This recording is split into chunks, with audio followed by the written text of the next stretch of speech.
Hello, എന്ത് food order ചെയ്യണ്ടേ? അപ്പോൾ ഒരു ദം ബിരിയാണിയും ഒരു ചിക്കൻ 65 അല്ലേ? ഞാൻ ഓർഡർ ചെയ്തേക്കട്ടെ? ഓക്കെ, ഓർഡർ ചെയ്തേക്കാം.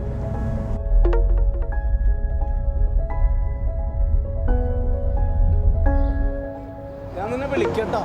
ഞാൻ നല്ല തിരക്കായിരുന്നു. ഞാൻ പൈസ അയച്ചിട്ട് ഞാൻ വിളിക്കട്ടോ.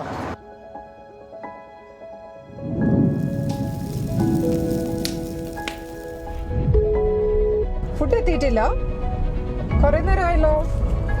ഓക്കെ, മേ ബി 5 minutes എത്തുമായിരിക്കും. Okay, hello, why you going so fast?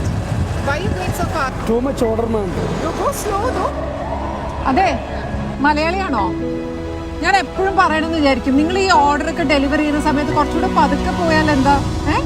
നമ്മുടെയൊക്കെ ലൈഫ് ഇമ്പോർട്ടന്റ് അല്ലേ? എത്ര ആളുകളെ വണ്ടിയും കൊണ്ട് പോകുന്നത്, കുറെ ആളുകൾ റോഡ് ക്രോസ് ചെയ്യുന്നുണ്ട്. നമ്മുടെ ചെറിയൊരു മിസ്റ്റേക്ക് മതി, ഒരു ലൈഫ് തന്നെ പോവില്ലേ? എന്തിനാ എത്ര ധൃതിയിൽ പോകുന്നത്? പതുക്കെ പോയാ പോരെ? പെട്ടെന്ന് എത്തിച്ചാലേ മാം റേറ്റിംഗ് കിട്ടുള്ളൂ മാം. വീട്ടിലോട്ട് പൈസ അയക്കണ്ടേ? അതൊക്കെ ശരിയാ, പക്ഷെ നമ്മുടെ ലൈഫും കൂടി ഇമ്പോർട്ടന്റ് അല്ലേ? ടയേർഡ് ആയിരിക്കുകയാണെങ്കിൽ ഒരിക്കലും വണ്ടി ഓടിക്കരുത് കേട്ടോ. സൂക്ഷിച്ച് പതുക്കെ വണ്ടി ഓടിക്കണേ.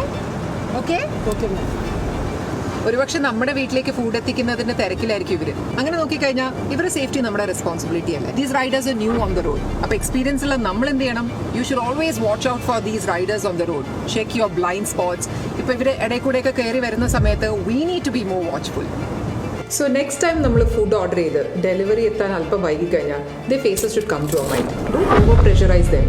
അവരും പ്രോപ്പർ ടൈമിന് ഫുഡൊന്നും കഴിക്കാതെ അവരുടെ വീട്ടിലേക്ക് കാശ് എത്തിക്കാൻ വേണ്ടി, അതല്ലെങ്കിൽ ഇപ്പോൾ അവരുടെ ടാർഗറ്റ്സ് മീറ്റ് ചെയ്യാൻ വേണ്ടിയിട്ടൊക്കെ they are in a rush. They trying the best to actually get the food to you on time. So let's all be a little more considerate. After all lifes matter അല്ലേ?